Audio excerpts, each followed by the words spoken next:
Na aula passada, nós vimos a etapa de transição, o momento imediatamente anterior ao ciclo de Krebs. A etapa de transição formou 2-acetil-CoA, que agora vão entrar nesse ciclo para formar mais NAD. E esses NADH na verdade, eles vão para a cadeia transportadora de elétrons, que é o último passo. Então, tudo que a gente viu até agora foi como o carboidrato é quebrado pelo nosso corpo para formar energia. Como é que isso acontece? Galera, você se alimenta de carboidratos e de alguma forma isso vira energia. Como isso acontece? É isso que a bioquímica está querendo explicar para você aqui. Isso é um processo extremamente detalhado. Mas professor, por que é que eu quero ver todos esses detalhes? Por que é que eu tenho que saber a glicólise? Porque você é o profissional. Então, o cara que, sei lá, trabalha como advogado, engenheiro, é claro que ele não precisa saber disso. Ele não precisa perder o tempo dele. Como é que eu quebro carboidrato? Eu vou estudar isso. Não. Mas você que é o especialista, que vai mexer com isso, que tem que aprender a manipular esse processo para o emagrecimento, ou para o ganho de massa muscular, ou para alguma outra coisa. Você que é o especialista, você que é o cara da área, você precisa ir além na camada de complexidade. Para uma pessoa que só malha casualmente, sabe? E que gosta de musculação, mas não é da área da saúde, sabe? Ele não precisa aprender esses detalhes, não tem relevância para a vida e para o trabalho dele. Então ele só vai até a primeira camada de complexidade. Opa, a gente come e tem os macronutrientes e eu preciso comer tantas gramas de proteína, tanto. Você que é o profissional, não. Você tem que dar um passo a mais na complexidade. Opa, não, peraí. Eu sou da área de nutrição, eu sou da área de educação física, eu sou da área de medicina. Eu preciso ir além das outras pessoas para entender mais fundo esse processo, para saber como mexer nele, para saber como manipular, para entender a literatura da minha área quando eu for estudar de forma aprofundada. Então você precisa dar esse passo a mais de complexidade. Então a gente está vendo aí todos os detalhes de como o carboidrato é quebrado. Todo esse processo que a gente está vendo é a quebra do carboidrato. Tudo isso aqui é uma via que está acontecendo desde quando você come o carboidrato até quando ele de fato vira energia. A gente viu brevemente lá o processo de digestão. Novamente, não entra em detalhes do processo de digestão porque é assunto de fisiologia. Digestão mecânica, digestão química, isso é assunto de fisiologia, mas nós vimos brevemente. Aí a gente começou a entrar em detalhes com a glicólise, vimos que a glicose entra na célula e aí lá no citosol ela é quebrada em 2 piruvatos. Vimos que esses 2 piruvatos entram na mitocôndria e dentro da mitocôndria eles vão passar por um processo de transição que é onde os 2 piruvatos vão se transformar em acetil-CoA, em 2-acetil-CoA. E agora a gente está no ciclo de Krebs, onde esses acetil-CoA vão ser moídos em mais NADH e finalmente a gente chega na cadeia transportadora de elétrons. Nota esse nome, antes da gente chegar na próxima aula, nota esse nome, cadeia transportadora de elétrons. Elétrons? Quem são esses elétrons? Os H+, que estão chegando a todo momento, que a gente está formando em cada etapa. Se você voltar lá na glicólise, você vai ver que formou o NADH, ou seja, o NAD, que é o transportador, está transportando o H, que é o elétron do hidrogênio. Então, na primeira etapa, na glicólise, formou-se NADH. Na segunda etapa, na de transição, também se formou NADH. E agora? Agora é que vai formar NADH mesmo, meu amigo, no ciclo de Krebs. Então, é lá na cadeia transportadora de elétrons que todos esses NADH que estão sendo formados vão ser transformados em energia. O princípio por trás de tudo isso, galera, é pegar o carboidrato, que são carbonos hidratados, ou seja, carbono, hidrogênio e oxigênio, quebrar isso, usar os elétrons disso para gerar energia para o nosso corpo, para a gente fazer nossas atividades e tal, para a gente sobreviver e liberar o que sobra. E o que é que sobra? O que sobra geralmente é gás carbônico e água. A água vai ser liberada, vai ser formada, na verdade, por um processo que vai acontecer lá no final da cadeia transportadora de elétrons. Então entende, eu quero que você não se perca, entenda o princípio. O princípio é O carboidrato, carbono hidratado, ele vai ser quebrado. A gente vai pegar os elétrons disso e usar para formar energia e liberar o que sobra. É isso que o nosso corpo faz para gerar energia. Então, o acetil-CoA, que foi formado na etapa de transição, que a gente viu na aula passada, ele está chegando aqui no ciclo de Krebs. Professor, onde é que está ocorrendo esse ciclo de Krebs? A gente viu que a glicólise ocorre no citosol, e aí depois entra na mitocôndria, os piruvatos, para passar pela fase de transição. Isso aqui ainda está ocorrendo na mitocôndria, na matriz mitocondrial, ou seja, lá no meio da mitocôndria, vamos dizer assim. Então, o acetil-CoA ele chega lá no ciclo de Krebs e ele já vai se unir com oxaloacetato. Esse acetil-CoA unido com o oxaloacetato vai formar citrato. E quem faz isso é a enzima citrato sintase. Então, o primeiro processo do ciclo de Krebs, o acetil-CoA ele vai se unir com o oxaloacetato, formando citrato sintase. Opa, peraí, mas de onde saiu esse oxaloacetato? A gente vai ver. Só saiba disso. Saiba que assim que o acetil-CoA chega, ele se une ao oxaloacetato, formando citrato, pela enzima citrato sintase. Nesse processo, a gente vai ter o gasto de uma molécula de água e a gente vai ter também a saída do CoA. Porque, acetil-CoA. Beleza, nós temos um CoA ali. O acetil-CoA se une ao oxaloacetato formando citrato. Opa, não é citrato CoA, é só citrato. Cadê a CoA? Cadê a coenzima A? Para onde ela foi? Tá ali. A CoA, ela novamente saiu. E lembra da aula passada que eu falei que sempre que você vê a CoA sozinha, geralmente, pelo menos nesses processos aqui que a gente está estudando, geralmente ela vai ficar com SH. Para estabilizar ela, para deixar ela nessa forma, né? Sozinha. Então, a CoA, ela vai sair daqui. Então, essa é a única utilidade da CoA. Ela era pegar o acetil lá na fase de transição e trazer para o ciclo de Krebs e depois soltar e pronto. Não, a gente vai ver que nesse processo aqui, a CoA vai novamente ter um uso mais para frente. Então, isso aqui serve para você entender o seguinte. Essas enzimas transportadoras, elas geralmente não fazem o trabalho em um só lugar, elas fazem o trabalho em vários lugares. Então, uma das utilidades dessa via, porque você pode pensar da seguinte forma, professor, não precisava de tantos passos. Vamos dizer que chega um aluno aí, eu sou formado em Química, eu tenho um mestrado em Química e eu sei que se ocorresse esse processo aqui, dava para fazer mais rápido. Se você transformasse o acetil-CoA nesse jeito, todo esse processo aí dava para ser mais rápido. Então, eu acho que a célula, ela encontrou um caminho muito difícil. Não, você está errado. Eu acho bem provável que alguém pense dessa forma, chegue dando uma opinião dessa forma. Mas se acontecesse, eu responderia o seguinte: se eu estivesse numa aula e um aluno com muito conhecimento em química dissesse que tem uma forma mais rápida de transformar o piruvato em energia, eu diria o seguinte: você está errado, mas não devido ao conhecimento de química, você está certo. Provavelmente existem métodos mais rápidos para fazer essas transformações sem precisar de todos esses passos.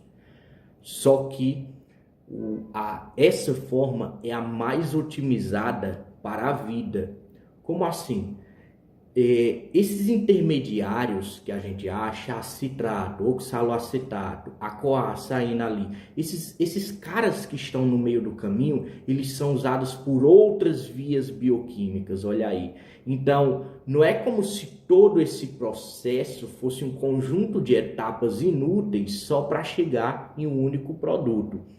Cada uma dessas etapas intermediárias, elas podem se desviar. Opa, a CoA está saindo aqui, mas tem outro processo que está ocorrendo em outra via que não tem nada a ver com carboidrato. Eu nem sei se a CoA pode ser usada em outra via, mas é um exemplo. Então, tem outra via ali que não tem nada a ver com carboidrato e que está precisando de uma CoA. A CoA sai daqui e vai para lá. Opa, tem outra via do nosso corpo que está passando por um processo ali precisando de citrato. O citrato sai daqui e vai para lá. Então, o que você tem que entender é que todas essas etapas, esses caras que estão sendo formados em cada etapa, eles não são fixos só dessa etapa, eles podem ser usados em outras vias do corpo, em vias de lipídios, em vias de, sei lá, ácidos nucleicos. Então, é por isso que o nosso corpo ele faz dessa forma. Por quê? Porque ele consegue usar os intermediários em outros processos. Pode não ser o processo mais rápido, mas é o mais eficiente para a vida. Por quê? Porque você tem vários intermediários que podem ser usados em outras vias. Esse é o sentido de toda a via glicolítica, a via da quebra da glicose. O sentido dela é, além de transformar a glicose em energia para o uso do nosso corpo, nós vamos formar vários intermediários que podem ser usados em outros lugares. Então, como você está vendo, o CoA pegou o acetil, trouxe para cá e depois saiu. Isso significa que a gente nunca mais vai ver o CoA? Não, ela vai aparecer mais vezes. Então é isso que eu quero que você... essa é a lição, vamos lá, essa é a moral da história desse primeiro processo aqui. Já na primeira reação a gente já tem um aprendizado, que os intermediários, eles são usados em outros locais, eles não servem só para aquela etapa. Então os NADs que você está vendo transportando elétrons, a única função deles não é chegar aqui na via glicolítica, pegar um elétron, não, eles podem ser usados em outros processos que vão precisar de NAD também. Então é isso que eu quero que você lembre. Essa via ela pode não ser a mais rápida, mas ela é a mais eficiente para a vida, porque ela forma vários intermediários e esses intermediários podem ser usados em outras vias. Então, continuando aqui, a acetil-CoA ela chegou, né, se uniu com o oxaloacetato. Quem fez isso? A enzima citrato-sintase. Ela pegou o acetil-CoA e o oxaloacetato, juntou os dois. Para ela juntar os dois, ela precisou usar uma molécula de água, então por isso que você está vendo uma água entrando ali. E a CoA saiu para fazer o trabalho em outro lugar. Ou ela volta lá para pegar outro acetil, ou ela vai ser usada mais para frente, como a gente vai ver, formando então o citrato. Então esse citrato, ele agora vai se transformar em isocitrato. Quem vai fazer isso é a enzima aconitase. Esse isocitrato agora, ele vai se transformar em alfa-cetoglutarato. Quem vai fazer isso é a enzima isocitrato desidrogenase. E ela vai fazer isso promovendo a liberação de um CO2, uma molécula de CO2, e um NADH. Tá vendo? Esse NADH está aparecendo toda hora. Por quê? Porque esse é o objetivo. O objetivo disso tudo que a gente está vendo desde o começo é quebrar carbono, quebrar carboidrato, que é carbono hidratado, usar os elétrons dessa quebra para gerar energia e liberar o que não presta. E o que não presta? Tá vendo ali, ó? O que não presta? O CO2. Tá vendo o CO2 saindo? Então, esse é o princípio. Se você entender esse princípio, cara, uma nova porta vai se abrir para você entender todos esses processos, ó. Pense como é o carboidrato. Pense como... Eu sei que isso aqui é muito complicado quando você está vendo na primeira vez, mas pensa como é o carboidrato. Se você olhar para a molécula, é só carbono, hidrogênio, oxigênio. O nosso corpo, há muito tempo, os seres vivos pensaram, né, entre aspas, como é que a gente faz energia para sobreviver? E aí tinha lá esse cara, carboidrato, carbono, hidrogênio e oxigênio. Beleza, os elétrons têm energia. E se a gente conseguisse tirar esses elétrons desse cara de alguma forma e liberar o que não presta? Então todo esse processo que você está vendo é isso, cara. A gente está pegando o carboidrato, quebrando ele, tirando a energia dos elétrons e liberando o resto. Então, ó, o NADH, ele já vai sair aqui levando um hidrogênio, ó, ou seja, um elétron. E a gente vai ter a liberação de uma molécula de CO2. Então, continuando aqui o raciocínio, o isocitrato ele vai se transformar em alfa-cetoglutarato através da enzima isocitrato desidrogenase. Esse processo vai liberar um NAD, esse NAD já vai viajar lá para a cadeia transportadora de elétrons para formar energia e vai haver liberação de molécula de CO2. Então, olha aí, você viu que já foi liberado CO2 antes nesses processos. Esses processos aqui, galera, eles estão ocorrendo a todo momento no nosso corpo. É por isso que quando você inspira, você absorve oxigênio e de alguma forma, quando você expira, você libera gás carbônico. Você viu isso no ensino fundamental. Você inspira oxigênio e expira gás carbônico, não é? Por que isso acontece? Por causa desses processos aqui, ó. O gás carbônico, o oxigênio que você inspira, ele não é magicamente transformado em gás carbônico. É isso aqui que acontece. E você pode perguntar, oxe, professor, mas e o oxigênio? Ele vai ser usado aonde? Ele vai ser usado na cadeia transportadora de elétrons, que é o próximo passo. Então, o oxigênio que você inspira, ele vai ser usado lá na cadeia transportadora de elétrons. E esse gás carbônico que você expira, ele está saindo desses processos aqui. A gente já viu outras vezes onde sai o gás carbônico, ou molécula de CO2 no processo. É daí que está vindo o gás carbônico que você expira. Mas, continuando. Isocitrato vai se transformar em alfa-cetoglutarato através da enzima isocitrato desidrogenase.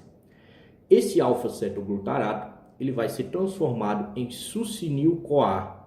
Opa, olha a CoA aí aparecendo de novo. Então significa que a CoA, que a gente deixou ela lá no começo, ela já vai ser utilizada aqui de novo. Então significa que entrou uma CoA aqui. Quem vai fazer esse processo é a enzima complexo alfa-cetoglutarato desidrogenase. Opa, esse nome é difícil, né? Opa, eu já vi esse nome antes. Complexo alfa-cetoglutarato desidrogenase. Sim, você viu a complexo piruvato desidrogenase, que foi a enzima que participou lá da etapa de preparação. A etapa de transição. Na etapa de transição, a gente viu que era uma enzima com 3 subunidades, lembra? Uma enzima com 3 subunidades, que o todo dela era chamado complexo piruvato desidrogenase. Então aqui nós temos outra enzima muito parecida com ela, complexo alfa-cetoglutarato desidrogenase. Por que é que existem 2 enzimas parecidas? Isso é o que a gente chama de convergência evolutiva. Quando 2 organismos, 2 coisas vivas, né? 2 partes de um processo orgânico, eles evoluem para ser muito parecidos. Por quê? Porque eles precisam ser muito parecidos. Então, isso aqui significa... Por que é que essa enzima é muito parecida com a anterior, com a complexo piruvato desidrogenase? Provavelmente porque o que está acontecendo aqui nesse processo é muito parecido com o que está acontecendo lá. Então, essas enzimas, elas evoluíram, entre aspas, para ser muito parecidas. Então, alfa-cetoglutarato vai ser transformado em succinil-CoA por um complexo chamado complexo alfa-cetoglutarato desidrogenase. E esse complexo, essa enzima, ela é muito parecida com a da etapa de transição, que é a complexo piruvato desidrogenase. Então, olha aí, se você voltar lá na etapa de transição e olhar os caras que estão sendo formados, vai ser algo muito parecido com o que a gente tem aqui. Então, quem vai entrar e quem vai sair? A CoA vai entrar aqui, da mesma forma que uma CoA entra lá na fase de transição. A CoA vai entrar aqui e vai ser gerado outro NADH e outro CO2. Lembra para onde esses NADHs estão indo, né? Não vou repetir. Então, vou esperar que você lembre para onde é que estão indo esses NADHs para formar energia. Então, esse succinil-CoA, ele agora vai ser transformado em succinato. Quem vai fazer isso é a enzima succinil-CoA sintatetase. E nesse processo aqui, a gente vai ter uma entrada de GDP ou ADP e a saída de um GTP ou ATP. Então, vamos simplificar e falar que é ATP, melhor, né? Então, esse processo aqui ele vai ter a formação de um ATP. Vai entrar um ADP, adenosina difosfato, e vai sair um ATP, adenosina trifosfato. E olha aí, o fosfato que se une com esses caras, o ADP, adenosina di, não são 2 fosfatos? O ATP, adenosina tri, não são 3 fosfatos? O fosfato que entra, ele vai vir junto com com o ADP para se unir nesse processo. Parece que não faz sentido, mas dentro das leis da química desse processo, eles têm que acontecer assim. Então, vai entrar um ADP e um fosfato, formando um ATP, e a CoA vai sair. Lembra que era succinil-CoA, e agora a gente tem succinato. A CoA, ela não está mais ali na reação. Significa que ela saiu, e sempre que a CoA está sozinha, lembra, ela fica ligada a um SH. Então, a CoA, ela já cumpriu o seu segundo papel nessa reação, e agora ela vai deixar o succinato para que ele continue.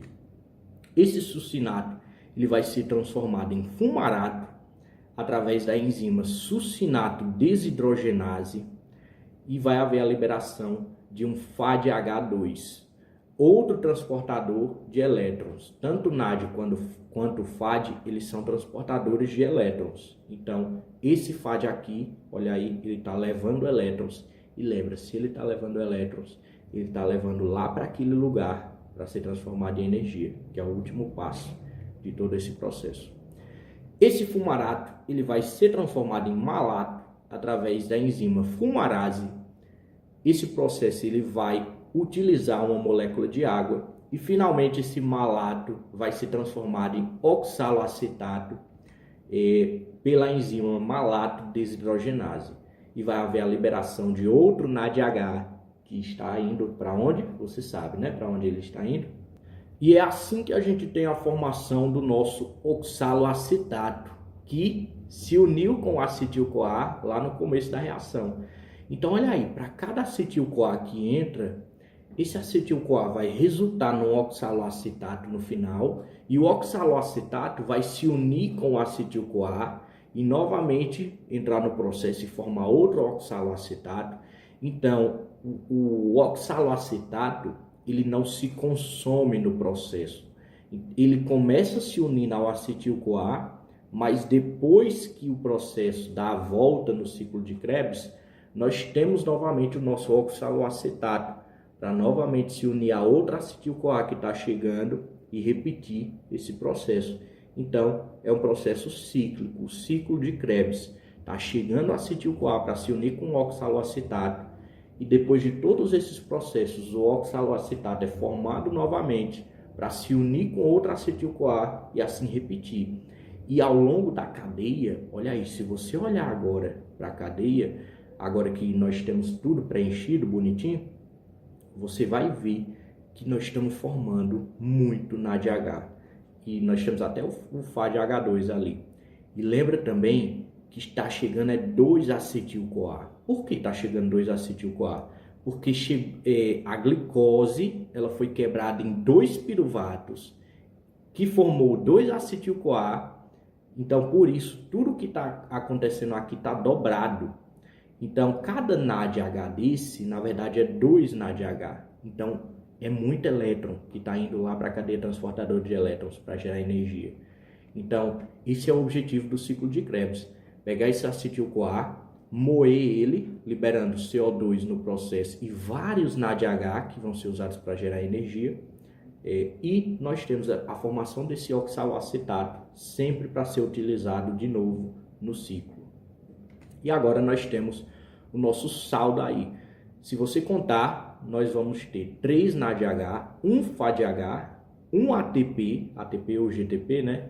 E 2 moléculas de CO2. Só que, como eu disse para você, esse processo está sendo duplicado, porque nós temos, na verdade, 2 acetil-CoA, porque lá na glicólise, no primeiro processo que a gente viu de quebra, nós tivemos a formação foi de 2 piruvatos. Então, tudo está sendo dobrado aqui. Então, na verdade, nós temos a formação de 6 NADH, 2 FADH, 2 GTP ou ATP e 4 moléculas de CO2. E lembra do seguinte, nos outros processos a gente também teve liberação de alguns caras. Então, vamos fazer o saldo total. Qual foi o rendimento da glicólise? Foi 2 ATPs e 2 NADH. Qual foi o rendimento da etapa de transição? Foi 2 NADH e 2 CO2. E finalmente nós temos o rendimento agora do ciclo de Krebs, que está formando 6 NADH, 2 FADH, 2 ATPs e 4 moléculas de carbono. Então, uma só molécula de glicose resultou em tudo isso. Todos esses produtos aí que você está vendo foram formados nos 3 processos que nós estudamos aqui. Além disso, nós tivemos a formação de vários intermediários. Então, não é como se fosse formado apenas isso. Eu falei para você que cada intermediário, cada etapa, ela forma um intermediário. Esses intermediários, eles não são só usados naquele processo. Eles podem sair dessa via e ser usados em outros processos do corpo que estão precisando deles. A via, ela não tem todas essas etapas porque a célula é otária para dividir em tanta etapa desnecessária. As etapas não são desnecessárias. Na verdade, cada etapa, cada intermediário, ele não participa só dessa via. Ele pode sair e participar de outros processos do corpo. Dessa forma, a gente tem um processo enorme com vários intermediários que podem ser usados no nosso corpo para várias coisas, além de formarmos uma quantidade relativamente alta de energia. Tudo isso apenas de uma molécula de glicose. Uma molécula de glicose está gerando isso aqui tudo, esse saldo todo que você está vendo, além de vários intermediários no processo que são usados em outras vias do corpo. Olha aí. Então, esse é o processo mais otimizado. Se alguma coisa desnecessária, a seleção natural teria cortado isso da nossa biologia. O processo ocorre dessa forma porque é o mais otimizado, é o melhor, é a melhor forma de quebrar a glicose, é dessa forma. No livro do Lenig, você vai encontrar uma tabela com o saldo total de energia formado em todos esses processos. Cada NADH que está saindo tanto da glicólise, como da etapa de transição, quanto do ciclo de Krebs, cada NADH ele dá origem a 2,5 ATP. Lembra que o ATP é a moeda de energia da nossa célula? Então, no fim de tudo, o que a gente tem que saber é quantos ATPs vão ser formados quando terminar tudo isso. Quando tudo estiver acabado, quanto ATP vai ter sido formado, vai ter se formado. Então, cada NADH ele dá origem a 2,5 ATP. E cada FADH ele dá origem a 1,5 ATP. Então, se você fizer as contas, se você pegar todos os NADH e todos os FADH formados, e todos os ATPs formados também, né? Aí você não precisa converter. ATP é ATP. Então, se você somar tudo, você vai ter um total de 30 a 32 ATPs formados em todo o processo. Mas isso é lá quando termina a cadeia respiratória, entendeu? A cadeia transportadora de elétrons, quer dizer. Então, esses NADH e esses FADs, eles vão ser convertidos em ATP lá na cadeia respiratória. E o Leninger, ele faz uma tabela com a soma total. Olha, a gente já viu todos os processos, só falta a cadeia respiratória. O que vai acontecer na cadeia respiratória é que os elétrons, eles vão ser transformados em energia. Então, a partir de agora, quando termina o ciclo de Krebs, a gente já pode fazer a somatória para ver quanta energia vai ser formada, porque o próximo passo não vai mais formar NADH, ele vai só transformar os elétrons em energia. Então, a gente já pode fazer o saldo total aqui da energia, e aí o Leninger, ele dá para você o saldo total. Se você fizer as continhas, cada NAD vale 2,5, cada FAD vale 1,5, e aí nós tivemos a formação desses ATP. Se você voltar nas nossas aulas, pegar todos os saldos e fazer essa conta, você vai achar entre 30 a 32 ATPs formados. Então, cada glicose quebrada pelo nosso corpo vai formar em torno de 30 a 32 ATPs. E lembra, cada alimento que você come com carboidrato não tem só uma glicose, tem cadeias enormes de glicose. Então, é assim que o nosso corpo retira essa energia dos alimentos. O último processo de quebra da glicose que a gente vai ver é a cadeia transportadora de elétrons. Na verdade, tem a via das pentoses, que eu vou fazer uma aulazinha para isso também.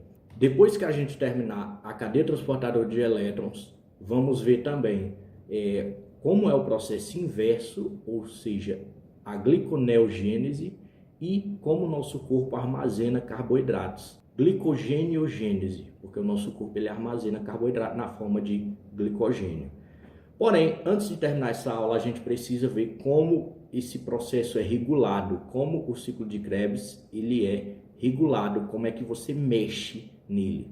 Então, quais são as etapas que a gente vai regular? Então, do oxaloacetato para o citrato é uma etapa que a gente consegue regular através da citrato-sintase. Do isocitrato para o alfa-cetoglutarato é outra etapa que a gente consegue regular através da isocitrato desidrogenase. E da alfa-cetoglutarato para a succinil-CoA é outra etapa que a gente consegue regular através da complexos alfa-cetoglutarato desidrogenase. Então, nós vamos regular o ciclo de Krebs através dessas enzimas. Essas são as principais enzimas nas quais a gente pode observar a regulação do ciclo de Krebs. A citrato-sintase, o que é que inibe e o que é que estimula ela? Quem vai inibir? Pensa, se esse processo é para gerar energia, lembra, quando eu tenho energia demais, eu não preciso desse processo. Então, quem vai inibir? Indicadores de que você tem energia demais. ATP e NAD são indicadores que você tem energia em excesso. O próprio citrato, ele vai inibir. Como assim? Se a citrato-sintase está formando citrato, se tem citrato demais, esse citrato vai agir como inibidor alostérico para impedir que ele seja formado em excesso. E a succinil-CoA também vai inibir alostericamente esse processo. A succinil-CoA, que é aquela que você está vendo lá na frente. Então, quando tem succinil-CoA demais, ela vai acabar inibindo a citrato-sintase alostericamente. Esses são os inibidores alostéricos. E quem estimula? O ADP. Lembra que ADP, quando você tem ADP demais, significa que tem ATP sendo gasto. Por quê? Porque quando ATP é gasto, ele forma ADP. Ele vai de adenosina trifosfato para adenosina difosfato. Então, se eu tenho ADP demais, significa que eu estou gastando muito ATP. E significa que eu preciso formar mais ATP. Isso significa que eu preciso desse processo acontecendo. Então, esses são os caras que inibem e estimulam a citrato-sintase. A isocitrato desidrogenase, ela vai ser inibida pelo ATP e ela vai ser estimulada pelo ADP e pelo cálcio. Lembra que o cálcio, quando ele está agindo, geralmente você vai ver o cálcio agindo, por exemplo, em contração muscular, você vai ver ele agindo em transmissão dos sinais nervosos. Então, quando o cálcio está agindo, geralmente ele é algum processo que exige esforço, energia do nosso corpo. Então, o cálcio ele vai acabar aí, muitas vezes atuando como estimulador alostérico das enzimas. Nesse caso, ele vai estimular a isocitrato desidrogenase. E assim nós vamos ter a estimulação do processo do ciclo de Krebs. E finalmente, a alfa-cetoglutarato desidrogenase, ela vai ser inibida pela succinil-CoA, que é o cara que ela está formando, ou seja, se ela formar esse cara em excesso, ele mesmo vai inibir a enzima. Ela também vai ser inibida pelo NADH, que é outro sinalizador que você tem energia demais. Lembra que sempre que você tem energia demais é porque você está formando muito NADH e ATP, então eles vão agir como inibidores alostéricos. E finalmente ela vai ser estimulada pelo cálcio, porque pela mesma explicação que eu acabei de dar para você, o cálcio geralmente ele age nos momentos da ação do seu corpo, e aí ele vai estimular alostericamente as enzimas que vão dar energia para você realizar esses processos. Na aula de hoje a gente viu o ciclo de Krebs, a última etapa de formação de NADH, essas coisas, de subprodutos. O próximo passo para a geração de energia a partir do carboidrato é a cadeia transportadora de elétrons, onde todos os NADHs, FADHs que a gente formou, eles vão passar por essa cadeia transportadora que estão nas cristas mitocondriais, naquelas pequenas velocidadezinhas ali de dentro da mitocôndria. Então, todos os NADHs e os FADHs vão passar por essa cadeia transportadora de elétrons e é nela que eles vão ser transformados em energia. Então, é o último processo da formação de energia. O ciclo de Krebs é o último processo de formação de subprodutos, NAD e FAD. Então, glicólise, etapa de transição e ciclo de Krebs, tudo isso foi para formar NADH e FADH. Claro, como eu disse, os intermediários também são úteis, mas em suma tudo aquilo aconteceu para formar NADH e FADH que vão ser usados agora para ser transformados em energia na cadeia transportadora de elétrons.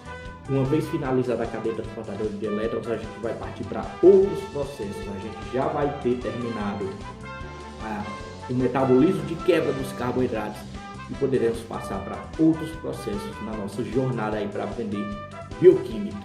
No livro do Lehninger você vai encontrar esses assuntos do ciclo de Krebs da página 638 a 653 e a regulação desse ciclo da página 653 até a 656. Bons estudos e até a próxima!